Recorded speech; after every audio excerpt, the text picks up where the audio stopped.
오늘 강론 제목을 하나님의 지복이라 이렇게 정했습니다.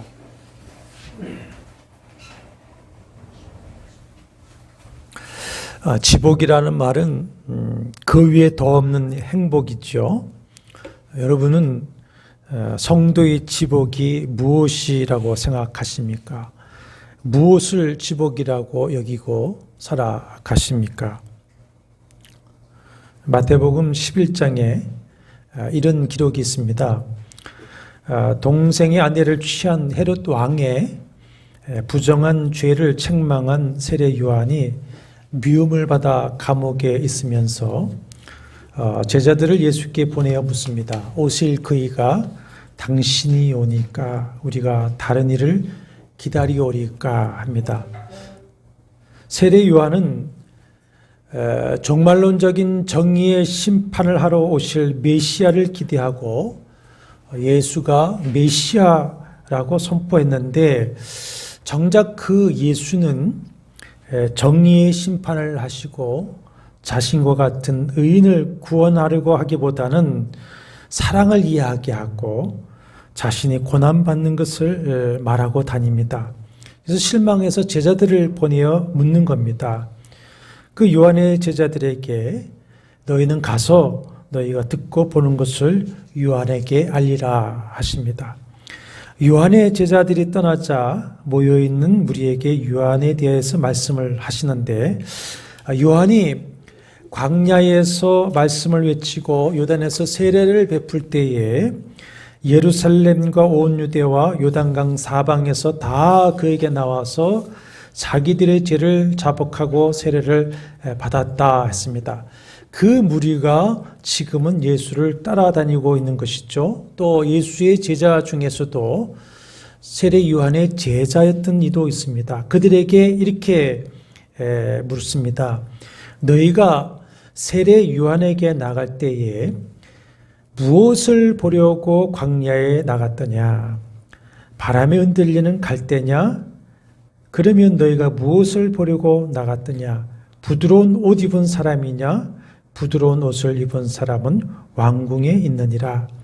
그러면 너희가 어찌하여 나갔더냐? 선지자를 보기 위함이었더냐? 옳다 하십니다. 너희가 무엇을 보려고 나갔더냐? 어찌하여 나갔느냐? 3번을 말씀하시고 선지자를 통해서 말씀을 들으러 나갔으면 옳다 이렇게 하시는 말씀이 있죠. 여러분 오늘 무엇을 보려고 교회에 오셨습니까? 하나님 아버지께 지금 무엇을 구하고 계십니까? 오늘날 기독교회 안에 타락한 물질주의가 지배하여서 기복주의, 신비주의가 팽배합니다. 신비주의자들 역시 그 내면을 거짓으로 속이고 있을 뿐이지 이 땅에 자신의 기복을 위해서 그 신비를 이용할 뿐입니다. 그것이 성경이 계시하는 참 신앙일까요? 오늘날 한국 기독교회가 이런 거짓된 신앙에 질식해서 죽어버리지는 않을까 하는 염려가 가득합니다.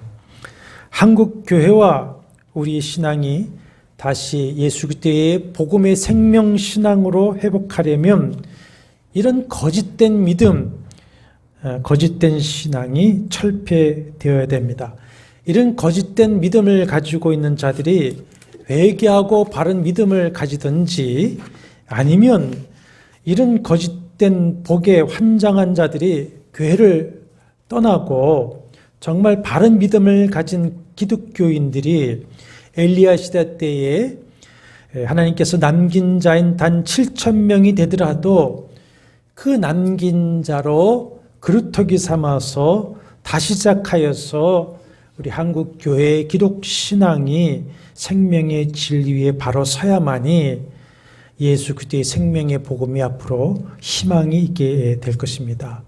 그런데 생각을 해보면 코로나 팬데믹이나 또 작금의 정치적인 일이나 경제적인 어려움으로 하나님이 기재를 하시면서 그 남은 자로 다시 일으켜 세우시려고 역사하시는 것은 아닌가 그런 생각도 한편으로는 하게 됩니다. 그렇다면 왜 오늘날 그런 거짓된 믿음, 신앙이 팽배할까요? 그 이유는 여호와 하나님이신 우리 주 예수 그리스도를 바로 알지 못하기 때문입니다. 호세아 4장 6절에 내 백성이 지식이 없으므로 망하는도다 말씀하시니까, 그래서 호세아 선지자가 외치기를 6장 1절과 3절에서 오라 우리가 돌아가자, 여호와께 돌아가자, 우리가 여호와를 알자, 힘써 여호와를 알자 했습니다.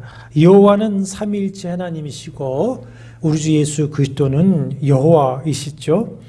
예수께서도 친히 말씀하시기를 요한복음 17장 3절에 영생은 곧 유일하신 참 하나님과 그가 보내신 자 예수 그리스도를 아는 것이니다 이렇게 하셨습니다.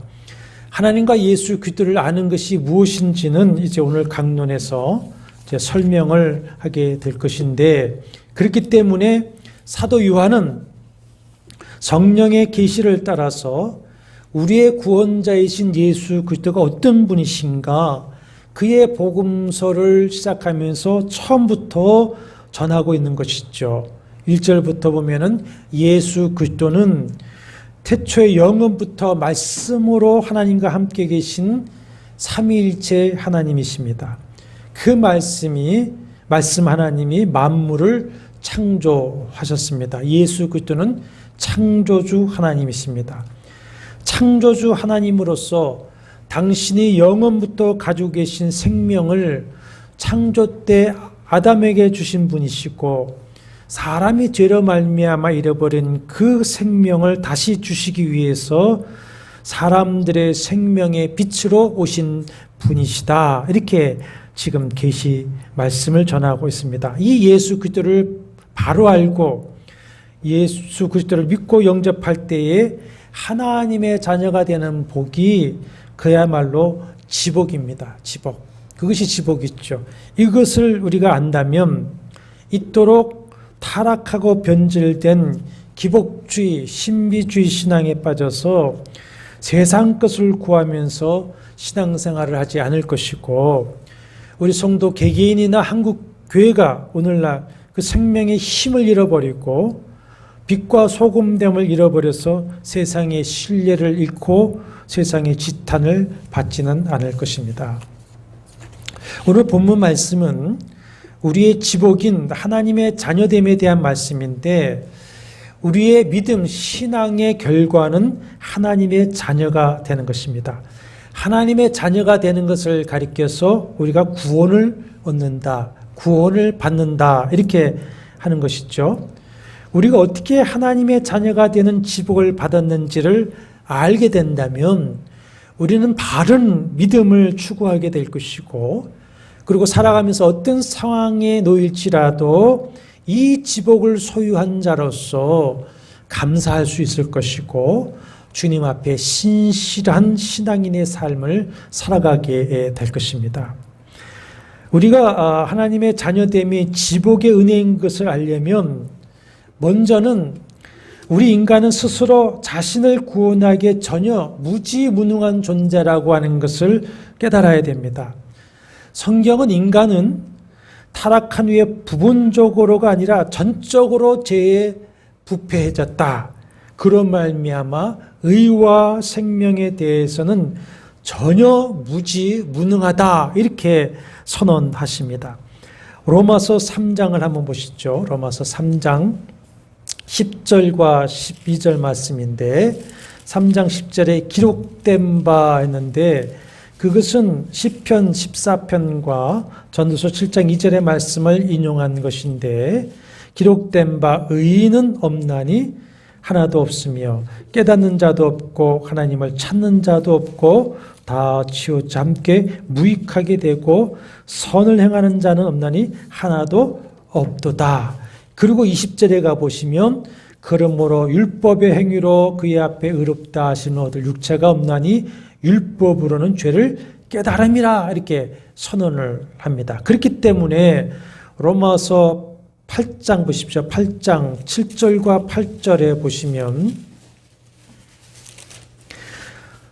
육신의 생각은 하나님과 원수가 되나니 이는 하나님의 법에 굴복하지 아니할 뿐 아니라 할 수도 없습니다.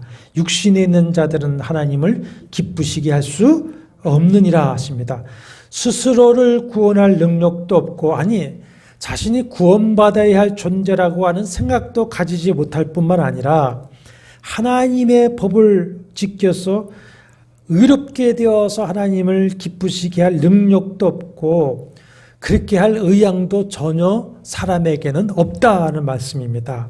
이것을 오늘 본문 10절 11절에서 사도 요한은 분명하게 증언을 하고 있습니다. 창조주이시고 사람들의 생명의 빛이신 그분이 당신이 창조하신 세상에 오셔서 당신의 모습을 보여주시고 생명의 빛을 비춰주셨습니다. 영이신 하나님을 사람이 볼 수 없고 바르게 알지 못하니 빌립보이서 2장 6절과 7절의 말씀대로 잠시 하나님의 영광을 비우시고 종의 형체인 사람의 모양으로 나타나셨습니다. 그것이 요한복음 1장 14절과 18절 말씀이 있죠. 14절 말씀이 육신이 되어 우리 가운데 거하심에 우리가 그의 영광을 보니 아버지의 독생자의 영광이요 은혜와 진리가 충만하더라. 18절 있습니다. 본래 하나님을 본 사람이 없으되 하나님 품속에는 독생하신 하나님이 나타내셨느니라 했습니다. 주님이 이 땅에 거하신 것이 33년인데 이 33년이라는 기간이 그리 길지 않은 기간이라고 할지라도 그 기간은 사람이 예수 그리스도를 알기에 충분한 시간이 되었습니다. 요한이 20장 보십시오. 20장 30절과 31절에 보시면 20장 20절에 30절에 예수께서 제자들 앞에서 이 책에 기록되지 아니한 다른 표적도 많이 행하셨으나 오직 이것을 기록함은 너희로 예수께서 하나님의 아들 그리스도이심을 믿게 하려 하며 또 너희로 믿고 그 이름을 힘입어 생명을 얻게 하려 함이니라 했습니다. 또 마지막 21장 25절에 자기의 복음서를 끝내면서 하는 말이 예수께서 행하신 일이 이 외에도 많으니 만일 낱낱이 기록된다면 이 세상이라도 이 기록된 책을 두기에 부족할 줄 아노라. 이렇게 말한 것 같이 복음서에서는 주님께서 하신 그 말씀과 베푸신 사랑과 표적의 일부분밖에 기록되어 있지 않습니다. 주님은 당신이 하나님의 아들 그리스도이심을 수많은 말씀과 표적으로 들려주시고 보여주셨죠. 그럼에도 불구하고 요한복음 1장 10절에 세상이 그를 알지 못하였고 11절에 영접하지 아니하였다 했습니다. 안다고 번역한 헬라어 기노스코는 헬라어의 안다라고 하는 말을 두 가지로 씁니다. 기노스코라고 하는 말과 오이다라는 말을 쓰는데 오이다는 그냥 지식적으로 아는 것인데 여기 기노스코라고 하는 단어는 관찰과 경험에 의해서 아는 것입니다. 관계적인 알미입니다. 남자가 여자를 안다. 그 여자가 그 남자를 안다 했을 때 그 알미입니다. 그러니까 관계에 있죠. 그러니까 예수 그리스도를 알지 못했다는 것은 그분과 관계를 맺지 못하고 있다는 얘기죠. 그렇기 때문에 예수를 안다는 것은 곧 11절과 11절에 말씀하시는 것 같이 예수를 믿는 것이고 예수를 영접하는 것입니다. 12절에 영접하는 자 곧 그 이름을 믿는 자라고 했는데 영접하다라고 하는 것은 일반적으로는 취하다 가지자인데 어떤 인격체를 받아들인다 또 모셔드린다 것이 이제 영접하다는 것이죠.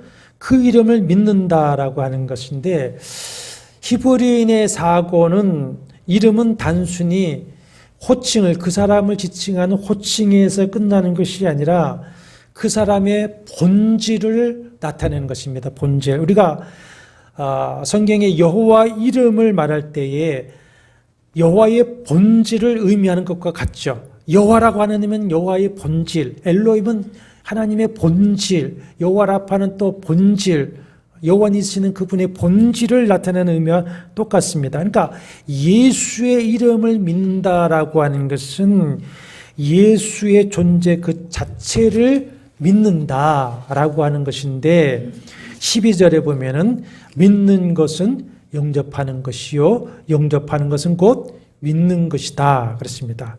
그렇다면 예수를 믿고 영접하는 것은 예수의 그 존재 자체를 내가 받아들이는 것이죠. 모셔드리는 것이죠. 그러면 사도 요한은 자기의 복음서에서 예수의 존재는 어떤 분이신가 그것을 시작하고 있지 않습니까? 1절부터 영원부터 말씀으로 계신 하나님이시다 그랬어요. 빌립보서 2장 6절에는 하나님의 본체시다 그랬어요. 또 창조주이시다. 창조주 하나님이시기 때문에 당신이 가지신 영원한 생명을 믿고 영접하는 자에게 주시는 사람들의 생명의 빛이시다. 그분이 성육신하신 하나님의 아들 독생자시다. 그렇게 지금 예수 그리스도의 존재를 보여주고 있죠. 그러므로 예수를 믿는다, 예수를 영접한다고 하는 것은 베드로의 신앙 고백과 도마의 신앙 고백을 하는 겁니다. 베드로의 신앙 고백은 뭡니까? 주는 그리스도시요 살아계신 하나님이십니다. 도마의 신앙 고백은 뭡니까?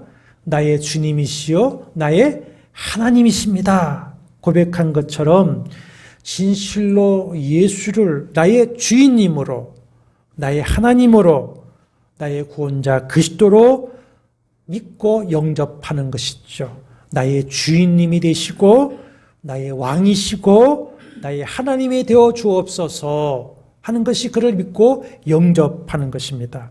근데 믿는다라고 하는 말에는 전적인 신뢰가 포함되어지고 있습니다. 믿는다라고 말할 때에 영어로는 believe into, into는 어느 곳에 들어가는 거죠. 뛰어 들어가는 것처럼 믿음 안으로 들어가는 겁니다. 믿는다라고 하는 거예요. into가 들어갔습니다. 내가 당신을 믿습니다라고 하는 말은 내가 당신에게 뛰어 들어가는 것인데 이것은 내가 당신을 진실로 신뢰하여서 나의 영혼과 삶을 드립니다. 맡겨드립니다. 고백하는 것이고 그리고 주인님이시요 하나님이신 그분의 말씀을 신뢰하여서 내가 그분의 말씀을 청종하는 겁니다. 듣고 따르는 것이 그것이 바로 믿는다라는 것입니다. believe into입니다.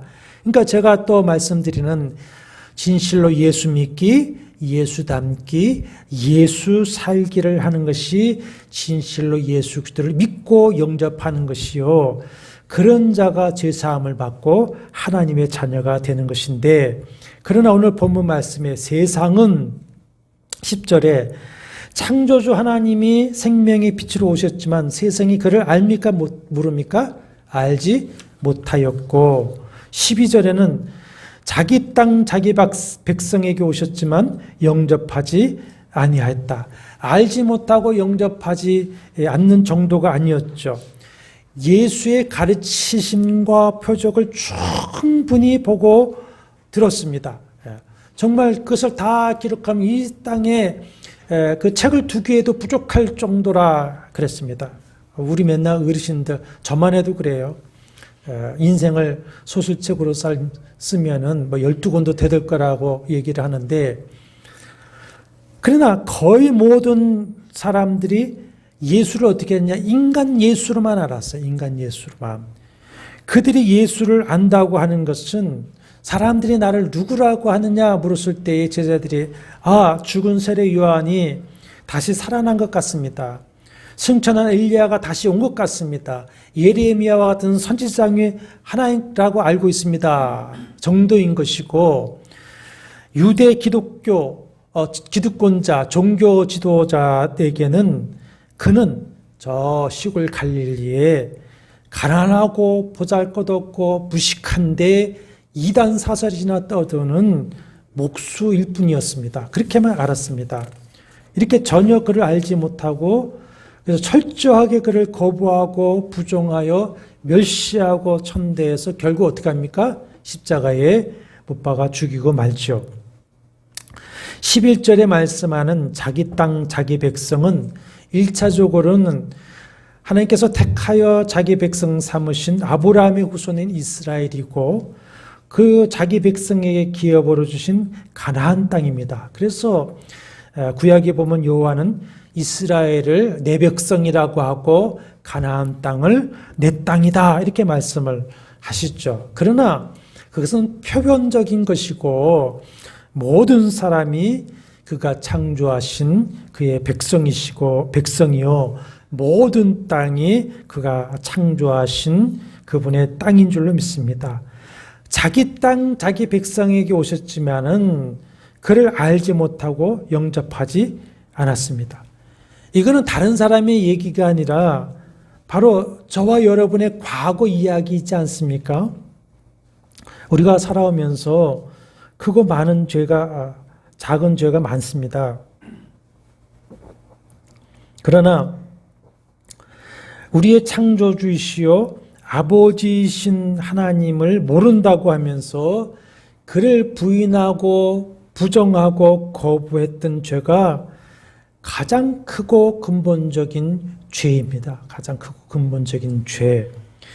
제가 정말 주님을 만나서 회개하고 회심을 체험하던 그날 밤에 내가 10대 때에 하나님이 없다 그러고 부인하고 살아온 그 죄가 얼마나 큰 죄인지 정말 죽을 죄인지를 제가 깨닫고 그날 밤새도록 죽을 것 같은 마음으로 회개했던 것이 기억이 납니다.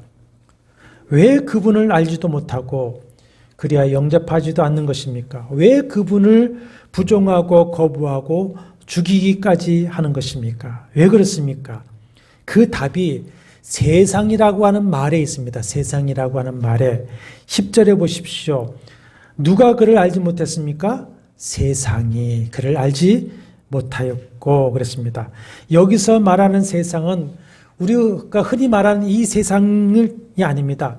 신약 성경 전체에서 세상이라고 하는 단어가 125회 나오는데 요한복음의 78회 또 사도 요한이 또 쓴 요한서신의 23회 사도 요한이 쓴 계시록의 3회 모두 사도 요한이 104번 사용하고 있는데 거의 거기에 90%가 이제 사도 요한에 의해서 세상이라는 말을 사용했는데 의미는 부정적입니다. 부정적인 용어로 사용했습니다.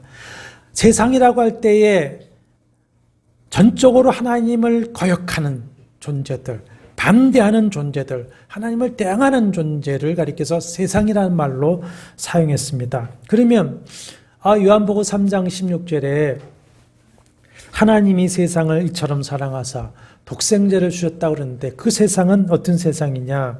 그 세상은 하나님을 사랑하는 세상이 아니라 세상이 그토록 하나님을 배역하고 거절함에도 불구하고 세상을 사랑하사 독생자를 주셨다. 그런 의미입니다. 그 성경이 말씀하는 세상은 어떤 세상인가? 요한일서 2장 15절 16절에 389쪽입니다. 이 세상이나 세상에 있는 것들을 사랑하지 말라. 누구든지 세상을 사랑하면 아버지의 사랑이 그 안에 있지 아니하니. 이는 세상에 있는 모든 것이 육신의 정욕과 안목의 정욕과 이생의 자랑이니 다 아버지께로부터 온 것이 아니요 세상으로부터 온 것이라 하셨죠. 앞에 조금 넘어가면 야고보서 4장 4절입니다. 야고보서 4장 4절. 간음한 여인들아 세상과 벗된 것이 하나님과 원수됨을 알지 못하느냐. 그런즉 누구든지 세상과 벗이 되고자 하는 자는 스스로 하나님과 원수되는 것이니라 했습니다. 그럼에도 불구하고 에베소서 2장 1절과 3절 말씀에 의하면 우리가 허물과 죄로 죽었던 그때에는 그 죄 가운데에서 행하여 세상 풍조를 따르고 공중 권세 잡은 자 사탄을 따랐으니 육체의 욕심을 따라 지내며 육체와 마음에 원하는 것을 하여 본질상 진노의 자녀였다 했습니다. 이것이 세상입니다. 세상. 이렇게 분명히 세상을 사랑하고 세상에 있는 육신의 정욕, 안목의 정욕, 이생의 자랑을 구하는 것은 하나님이 미워하시는 것이요 하나님의 원수가 되는 것이라고 말씀하셨음에도 불구하고 도대체 이런 것을 얻겠다고 더 많이 가지겠다고 주님 앞에 와서도 기복을 세상의 기복을 구하고 때때로 하나님의 이름을 이용하는 자들이 참으로 많은 것을 오늘날 교회와 기독교인들에게서도 볼 수가 있습니다. 기복주의자들, 신비주의자들 다 이런 자들입니다. 마태복음 6장에 보면은 예수께서 먹고 마시는 것들은 다 이방인들이 구하는 것이라 하시면서 너희 하늘 아버지께서 이 모든 것이 너에게 있어야 할 줄을 아시느니라. 그런즉 먼저 그의 나라와 그의 일을 구하라. 그리하면 이 모든 것을 너에게 더하시리라고 분명하게 말씀하셨지만, 자, 그러면 한번 우리 자신이 지금 하나님께 매일 구하고 있는 것이 무엇인지 한번 점검해 봐야 되지 않겠습니까? 이 세상과 세상의 것을 구하는 것으로 우리의 기도가 채워지고 있지는 않은 것인지, 물론 주님이 일용할 양식을 구하라고 하셨어요. 일용할 양식을 주옵소서 구하라고 하는 것은 두 가지 큰 의미가 있습니다. 매일매일의 삶을 하나님을 절대 의지하면서 살아가겠습니다 라고 하는 것과 하나님이 주신 것으로 내가 청지기적 사명을 가지고 사랑하며 살아가겠습니다. 욕심 부리지 않고 나는 일용할 양식으로 만족하고 사랑하며 살겠습니다 라고 하는 내용이 함의되어 있죠. 정말 우리가 기도할 때에, 기도를 하나님과 대화를 할 때에 우리의 아버지 하나님께서 우리의 먹고 마시고 입는 거, 세상 것 가지고 얘기를 많이 하는 것을 원하실까요? 에스겔 8장을 이제 보시면 성령께서 에스겔 선지자에게 예루살렘과 성전의 영적 상태를 보여주십니다. 1159쪽인데, 근데 5절에 보면 성전 안에 질투의 우상을 세워놨다. 하나님이 백성들이 우상을 섬기는 것을 질투하신다고 하지 않습니까? 그 질투의 우상을 세워놓고는 크고 가증한 일들을 행하고 있다. 이렇게 6절, 13절 계속해서 9절 우상을 세워놓고는 성전에 어디 안에요? 성전 안에 우상을 세워놓고는 크고 가증한 일을 행하고 있어요. 그것만도 모자라서 또 16절 보시면 여호와의 성전 안뜰에 있는데 성전을 행하지 않고 성전을 등을 지고서는 얼굴을 동쪽으로 향하여서 동쪽 태양에게 예배하는 모습도 보여주고 있습니다. 데살로니가전서 1장 9절에 보면 신앙이라 뭐냐? 우상을 버리고 하나님께 돌아와서 살아계시고 참된 하나님을 섬기는 것이라고 하셨습니다. 회개와 회심은 그런 것을 다 버리는 것이죠. 그런데 오늘날 교인들을 보면은 그저 육신의 정욕, 안목의 정욕, 이생의 자랑이라고 하는 세상 우상을 그대로 다 끌어안고 하나님께로 들어와서 교인이 되는 것을 볼 수가 있습니다. 철저한 회개와 회심의 변화가 없어요. 정말 참으로 통탄할 일들이 요즘의 정치인 중에서 물질 문제, 이성 문제, 또 반성경적인 정책을 앞장서서 행하는 이들 중에 소위 기독교인이라고 하는 이들이 참 많이 있습니다. 얼마나 이게 통탄할 일인지 모릅니다. 제가 가까이 하고 있는 한 선배 목사님에게서 들은 얘기입니다. 자기가 아는 어떤 무당이 다행히도 예수를 믿었습니다. 얼마나 감사합니까? 그런데 오늘날 얼렁뚱땅 목사가 되었다고 하면서 교회를 하더라는 겁니다. 그런데 할 줄 아는 게 무당짓 하는 거였으니까 또 그런 식으로 하더라는 거죠. 얼렁뚱땅 목사가 되어서 교회를 차리고서는 사주팔자식으로 이름을 봐주고 예언이라고 하는 이름으로 점을 쳐주면서 사람을 모으고 돈을 벌고 있더라는 것입니다. 예수 무당 노릇을 하고 있더라는 것입니다. 그것을 다 버리고 오는 것이 아니라 그대로 끌어안고 오는 거예요. 요즘은 신앙이 기복주의, 신비주의로 팽배하고 혼탁해져서 우리와 같이 정통 개혁주의로 말씀을 전하고 교회를 운영하면 인기가 없습니다. 여러분, 기복주의, 신비주의를 말해야 신령하다, 능력 있다 하면서 인기를 얻고 보이는데 그만큼 그것은 무엇을 보여주느냐? 그만큼 삶의 현실이 답답하고 어렵다는 것을 반증하고 있어요. 근데 그런 것을 찾아다닌다는 것은 뭐가 없는 거냐? 믿음이 없는 겁니다. 믿음은 뭐라고 했습니까? 신뢰하는 거였어요. 신뢰. 하나님을 신뢰하는 거다.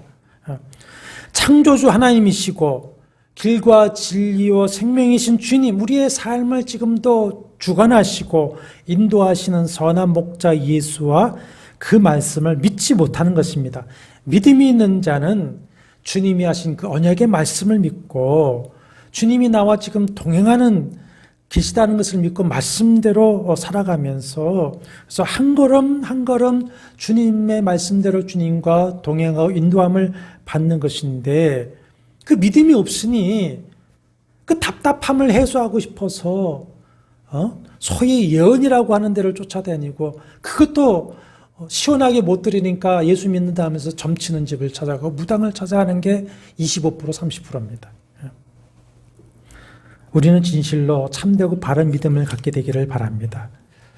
다시 본문으로 돌아와서 이렇게 세상은 주님을 결코 알지 못합니다. 빛이신 주님을 미워합니다. 주님을 거절합니다. 부정하며 믿고 영접하지 못합니다. 왜 그렇습니까? 왜 창조주이시고 생명의 주님이 빛으로 우리에게 비춰주셨건만 그 주님을 알지 못하고 믿고 영접하지 못하는 것입니까? 어둠이기 때문이다. 그래서 어둠이기 때문이다. 5절에 그 답이 있죠. 빛이 어둠에 비치되 어둠이 깨닫지 못하더라. 죄와 세상의 어두움에 갇혀있기 때문에 그렇습니다. 죄로 인해서 타락하고 부패해져서 하나님을 아는 지각이 어두워졌습니다.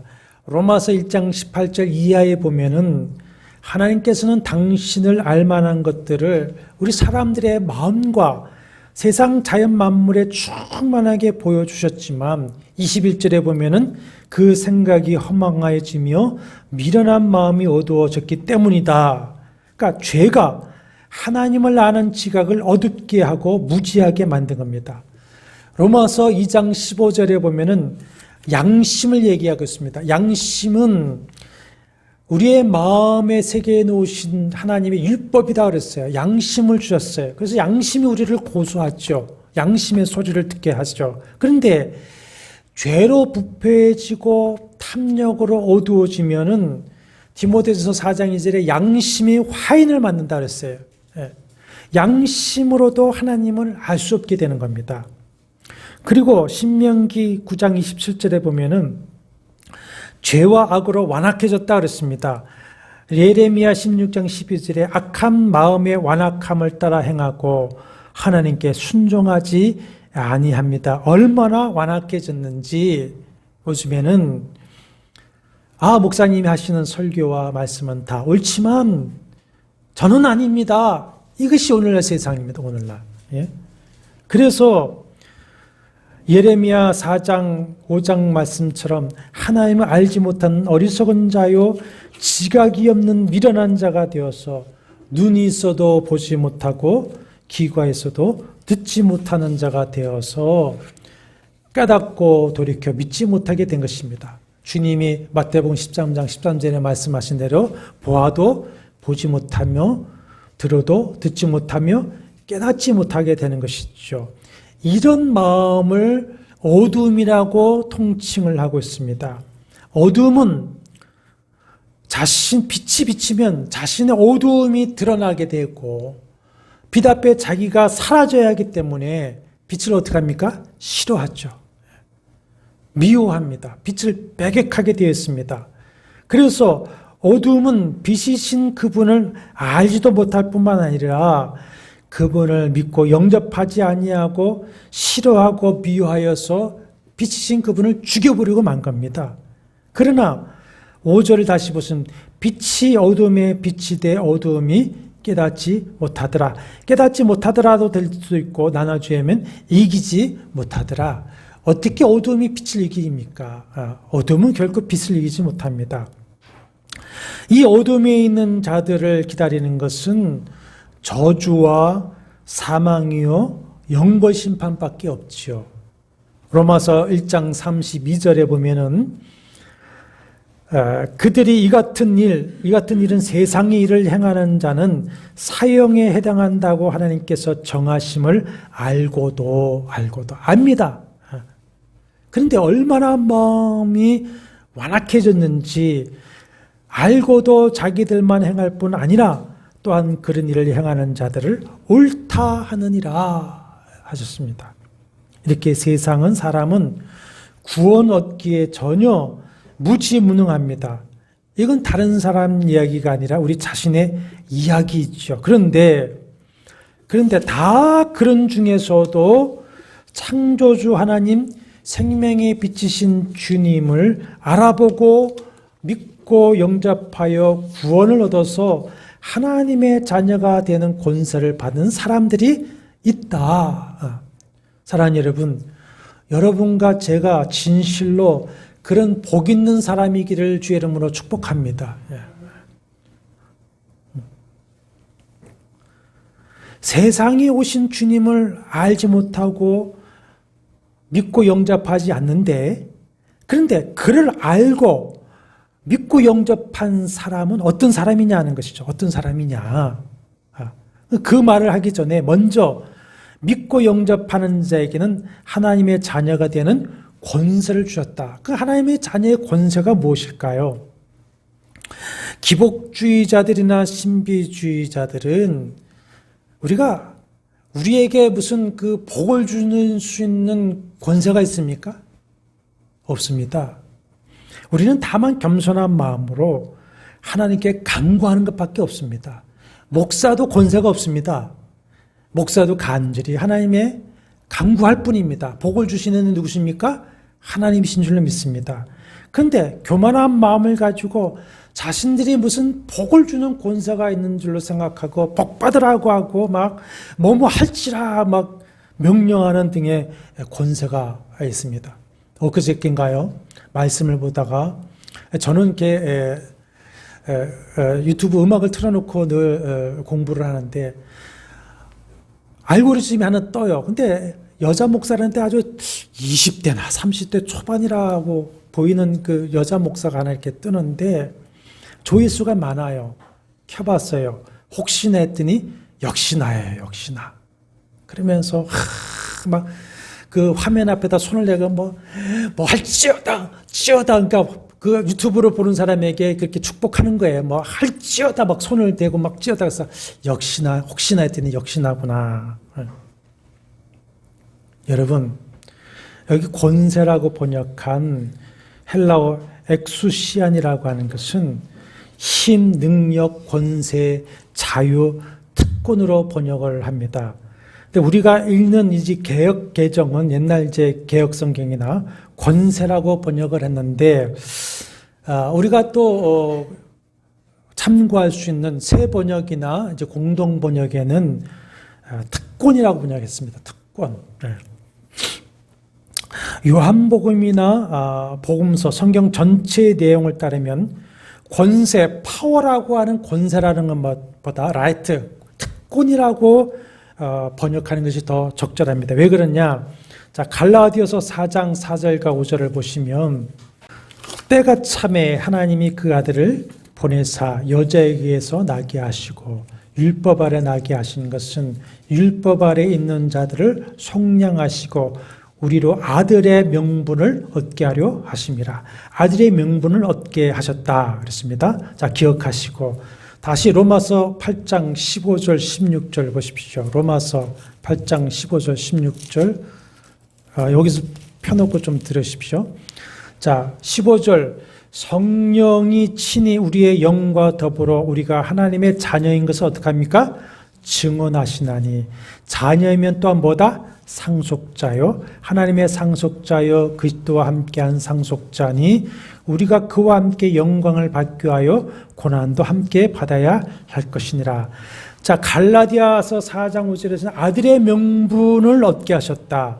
로마서 8장 15절에서는 성령이 우리가 하나님의 자녀인 것을 증언하여 주셨다. 17절에서는 우리가 하나님의 상속자가 되었다라고 하는 것은 권세, 파워, 능력이 아니라 특권입니다. 특권. 우리가 하나님의 아들 예수 그리스도를 주와 하나님을 믿고 영접하면 하나님의 자녀됨의 특권을 받는다. 특권 받는다. 어떤 특권이 있느냐?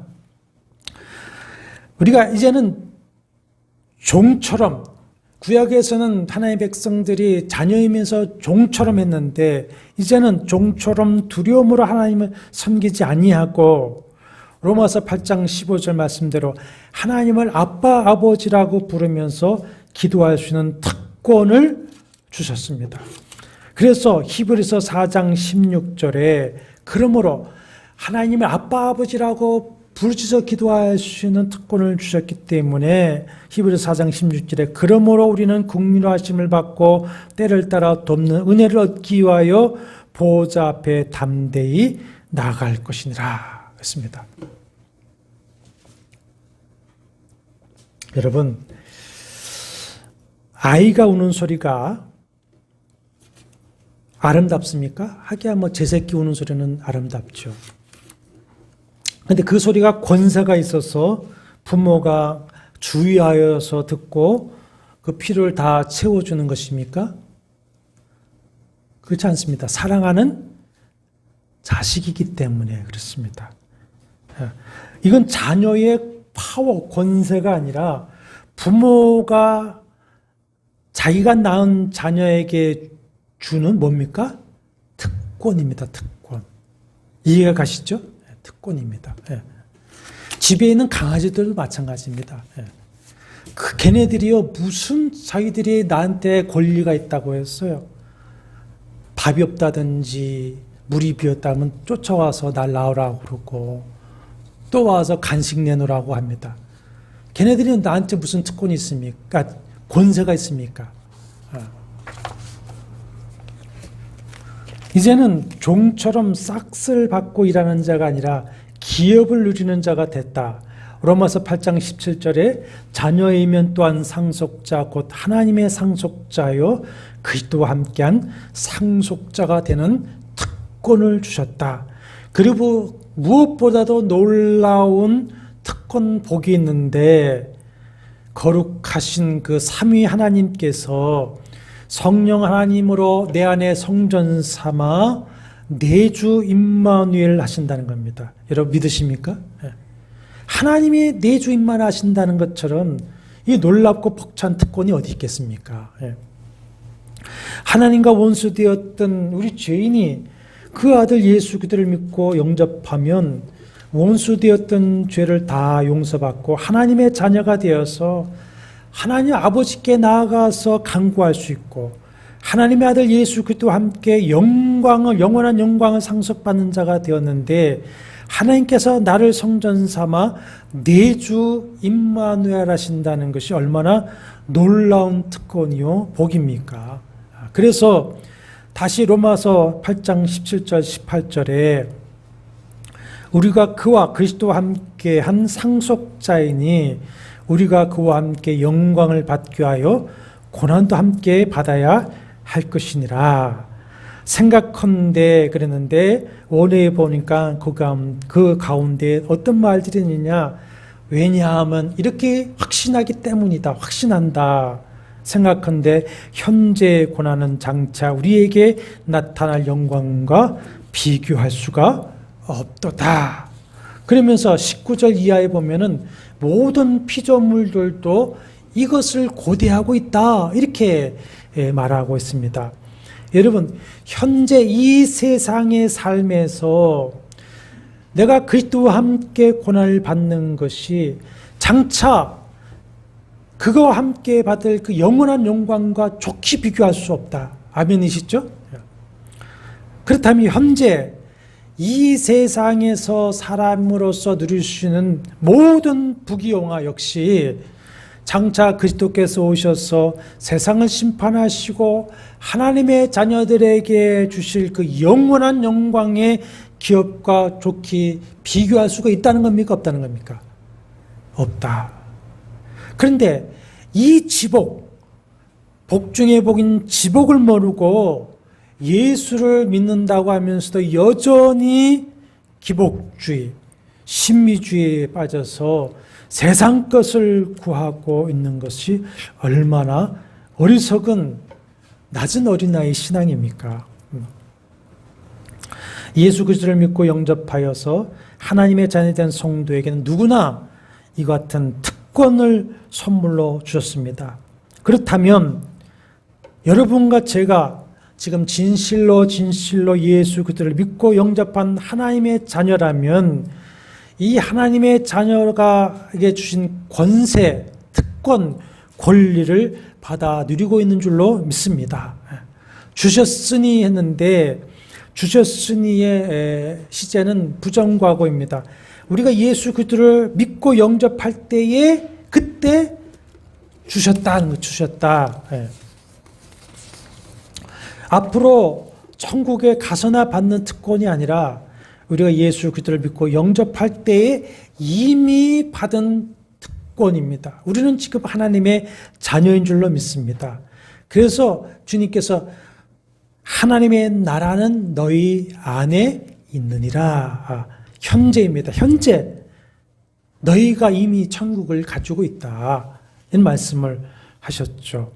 사랑하는 여러분, 우리는 진실로 이 놀라운 특권, 복을 소유한 하나님의 자녀이십니까? 아멘이시죠?